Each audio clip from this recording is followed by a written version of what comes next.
Hello friends, इस video में हम लोग डिफरेंट आरआईज का मतलब different regional institute of education का हम लोग सीट मैट्रिक्स डिस्कस करेंगे।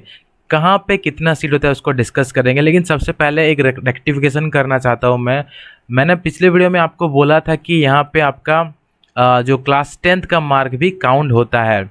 लेकिन दोस्तों ये पता चला है कि ये जो काउंट होता था हमारे टाइम में 2015, 16, 17 तक ये काउंट होता था। उसके बाद से मतलब जब लेटेस्ट सीई का लेटेस्ट रेगुलेशन शुरू हुआ है उस अनुसार ये जो सिस्टम है मतलब क्लास 10th का मार्क काउंट करने का सिस्टम अभी बंद कर दिया गया। मतलब क्लास 10th का मार्क काउंट नहीं होता है। तो क्या काउंट होगा क्वालिफाइंग एग्जामिनेशन में, क्या काउंट होगा उसको पहले डिस्कस करेंगे। उसके बाद हम लोग सीट मैट्रिक्स की तरफ चलते हैं।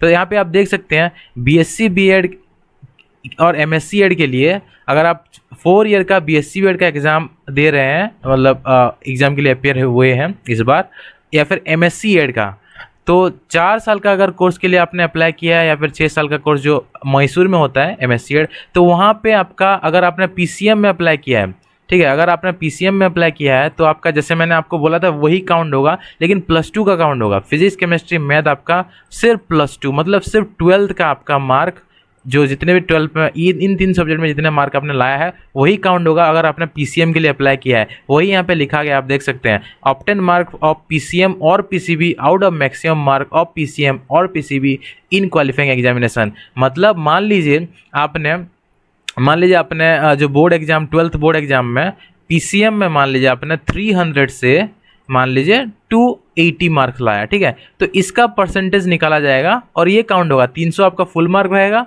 और 280 से वो काउंट करेंगे, ठीक है। आपने अगर पीसीएम में अप्लाई किया है, मान लीजिए पीसीएम का मार्क इतना है। सिमिलरली अगर आपने सीबीजेड के लिए अप्लाई किया है, ठीक है, अगर आपने सीबीजेड के लिए अप्लाई किया है तो आपका पीसीबी का मार्क काउंट होगा। टोटल 300 है, मान लीजिए आप 300 में 290 आपने लाया है तो ये 290 वाला मार्क आपका सिर्फ काउंट होगा, पूरा मार्क काउंट नहीं होगा। याद रखिए ये किसके लिए मैं बोल रहा हूँ, ये बीएससी बीएड जो 4 साल का होता है बीएससी बीएड या फिर 6 साल का एमएससी एड होता है उसके लिए ऐसा काउंटिंग सिस्टम होगा। ये बीएससी बीएड के लिए है, याद रखिए ये बीएससी बीएड के लिए है। बीएससी बीएड के लिए अगर आप पीसीएम के लिए अप्लाई कर रहे हैं तो यहाँ पे फिजिक्स केमिस्ट्री मैथ का मार्क काउंट होगा 12th में जब जितना आप लाए हैं, और अगर आपने सीबीजेड के लिए अप्लाई किया है तो पीसीबी का मतलब फिजिक्स केमिस्ट्री और बायोलॉजी का मार्क काउंट होगा। मतलब 300 से आपने जितना लाया उसी अनुसार आपका काउंट होगा for getting a seat, okay, seat selection के लिए, ठीक है। ये आपका बीएससी बीएड का हो गया। बीए बीएड के लिए जैसे मैंने बोला था वैसे ही टोटल मार्क काउंट होगा। जितने आपने अगर 500 मार्क का एग्जाम दिया है, कहीं कहीं स्टेट गवर्नमेंट में 600 मार्क का एग्जाम होता है, जो टोटल मार्क है उसमें आप जितना लाए हैं, मान लीजिए किसी ने 480 लाया है तो 480 बाय 500 करके काउंट करेंगे। तो बीए बीएड में याद रखिए टोटल मार्क रहता है, बीए बीएड में टोटल मार्क रहेगा। यहाँ पे आपका बीएससी बीएड, पीसीएम, सीबीजेड और एमएससी एड फिजिक्स केमिस्ट्री जो होता है एमएससी एड में जितना कोर्स होता है आरआई मैसूर में, वहाँ पे सिर्फ इसी अनुसार आपका काउंट होगा, ठीक है। ये आपका हो गया बीएससी बीएड बीए बीएड का। बीएड के लिए आपका ग्रेजुएशन का मार्क काउंट होगा। Total mark for qualifying degree examination, देखिए क्वालिफाइंग डिग्री बोला है, out of the maximum mark, total mark बोला है। अगर आप बीएड के लिए अप्लाई कर रहे हैं, सिर्फ बीएड के लिए अप्लाई कर रहे हैं, ठीक है, 2 ईयर बीएड जिसको बोलते हैं, 2 ईयर बीएड के लिए आपने अप्लाई किया है तो जितना आपका बीएड वाला मार्क आपका जो +3 में जितना मार्क था, डिग्री में आपका जितना मार्क था, टोटल जितना भी आपका होता है, मैं तो आरआई से पढ़ा हूँ तो आरआई में 4000 मार्क का टोटल मार्क होता है। आपका कितना मार्क होता है उसी अनुसार जितना टोटल मार्क आपका रहेगा, जितना आपने लाया है डिवाइडेड बाय टोटल आपका कर देंगे। एक्स मान लीजिए आपने एक्स लाया है, टोटल करके जो परसेंटेज होगा उस परसेंटेज के अनुसार बीएड का काउंट होगा। बीएड में टोटल, ठीक है, बीएड में बीएड में टोटल, बीएससी बीएड और एमएससी एड में पीसीएम का अलग, सीबीजेड का अलग काउंट होता है मार्क, ठीक है। उसके बाद एमएड का देखिए, एमएड का जो लोग एमएड के लिए अप्लाई किए हैं उनका बीएससी बीएड बीए बीएड में जितना मार्क होगा, अगर आपने आरआई से ही या फिर कहीं और से बीएससी बीएड बीए बीएड किया है तो उस दोनों का जो आपने उसी एरिया में जिसमें आप एमएड करना चाहते हैं उसके अनुसार प्रोफेशनल कंपोनेंट जो होता है, यहाँ पे लिखा है देखिए, only the obtain total mark of professional component out of the maximum mark in this component will be calculated. Professional component मतलब जो एजुकेशन वाला होता है, बीएड वाला, आपके जो सर्टिफिकेट होता है ना, सर्टिफिकेट में एक प्रोफेशनल कंपोनेंट लिखा होता है, उसमें देख सकते हैं, वही सिर्फ काउंट होगा, ठीक है। तो ये मार्क कैसे काउंट होगा मैंने आपको बता दिया। जो गलती था कि 10th का काउंट होता है, तो आजकल 10th का काउंट नहीं होता। मेरा काउंट हुआ था, हमारे नेक्स्ट बैच में भी काउंट हुआ था, लेकिन फिर जो नया सिलेबस और नया स्कीम आया उसमें काउंट नहीं होता है। तो ये बात मेरे को पता नहीं था, तो मैंने बस आपको बोल दिया। और आप बहुत मतलब बहुत सारे क्वेश्चंस पूछे तो मैंने वीडियो जल्दी अपलोड किया, तो मेरे को वो मेरे को जो याद मतलब था, जानकारी था, मैंने आपको बताया। लेकिन ये जो है अपडेटेड इन्फॉर्मेशन आप यहाँ पे देख सकते हैं, मैंने डायरेक्टली यहाँ पे आरआई का वेबसाइट से ही लिया है, ठीक है। आरआई का वेबसाइट से ही मैंने यहाँ पे इन्फॉर्मेशन लिया है, सब कुछ यहाँ पे अवेलेबल है, आप यहाँ पे देख सकते हैं, ठीक है। अब देखते हैं सीट, ठीक है। एक जो टीचिंग एप्टीट्यूड वाला कंपोनेंट, वो टीचिंग एप्टीट्यूड टेस्ट से लेते थे, जो कि इस बार नहीं लिया जाएगा, तो वो खत्म हो जाएगा। मेरिट जो है आपका सिर्फ आपका जो जितना क्वालिफाइंग मार्क है उसी से लिया जाएगा, ठीक है। सीट मैट्रिक्स को समझते हैं। अभी सीट मैट्रिक्स को हम लोग यहाँ पे डिटेल में समझते हैं। बहुत लोगों ने पूछा कहाँ पे कितना सीट है और परसेंटेज वगैरह क्या है, मेरा ये 72%, मेरा 82% है, मेरे को मिलेगा कि नहीं, ऐसा बहुत लोगों ने पूछा, ठीक है। तो हम यहाँ पे डिस्कस कर लेते हैं उसको अच्छे से, ताकि आपका कोई भी डाउट ना रहे, पूरा अच्छे से डिस्कस कर लेते हैं। यहाँ पे देखिए, इस वीडियो में मैं सिर्फ आरआई भुवनेश्वर का बता देता हूँ, नहीं तो वीडियो बहुत ज़्यादा लंबा हो जाएगा। मैं नेक्स्ट वीडियो में बाकी सारे स्टेट का और सारे डिफरेंट जो आरआईज का बता दूंगा।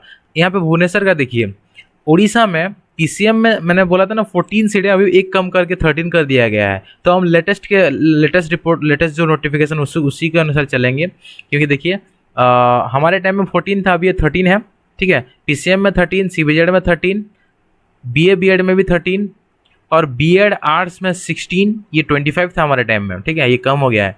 और बीएड साइंस में भी 16, एमएड में उड़ीसा से 8 सीट है, ठीक है।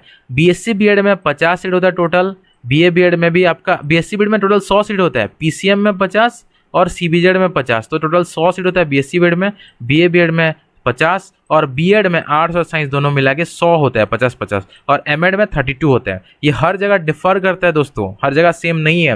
मैं आपको नेक्स्ट वीडियो में समझाऊंगा, क्योंकि यहाँ पे देख सकते हैं, यहाँ पे भोपाल का देखिए 40 है, यहाँ पे 50 नहीं है, तो इसको मैं नेक्स्ट वीडियो में आपको समझाऊंगा।